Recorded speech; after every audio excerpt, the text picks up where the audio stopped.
നമ്മളിപ്പോൾ ഉള്ളത് കൊല്ലം പരവൂരുള്ള പൊഴിക്കര ദേവീക്ഷേത്രത്തിലാണ്. ഈ കാണുന്ന വാതിലിനപ്പുറത്ത് സ്വർഗം പോലെ ഒരു കാഴ്ചയുണ്ട്.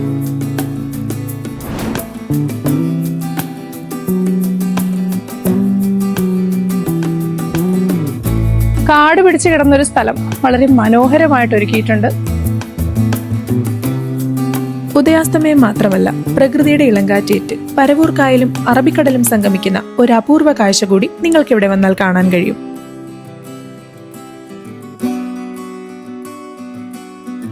അങ്ങനെ അധികം ആരും അങ്ങനെ ഇവിടെ വരത്തില്ലായിരുന്നു. എല്ലാവരും അങ്ങ് ബീച്ച് സൈഡിലോട്ടൊക്കെ പോകുള്ളായിരുന്നു. ഇപ്പൊ ഇവിടെ ഒരുപാട് ആള് വരുന്നുണ്ട്. ഞങ്ങള് ന്യൂസിൽ കണ്ടായിരുന്നു. ഇത് കാണാനും കൂടെ ആയിട്ട് വന്നതാ.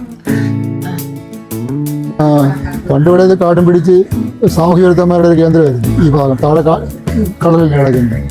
പക്ഷെ ഇപ്പൊ അതൊക്കെ വൃത്തിയാക്കി നല്ല ഒരു അന്തരീക്ഷം ഉണ്ടാക്കിയെടുത്തു. 500-ലധികം വർഷം പഴക്കമുള്ള ക്ഷേത്രമാണ്. നൂറ്റാണ്ടുകൾ പഴക്കമുണ്ടെന്ന് കരുതപ്പെടുന്ന പട്ടെഴുത്ത് ലിപിയിലുള്ള ഒരു ശിലാരേഖയിൽ ശിവക്ഷേത്രമായി പരാമർശിക്കുന്നുണ്ടെങ്കിലും പിൽക്കാലത്ത് ദേവീക്ഷേത്രമായി മാറി.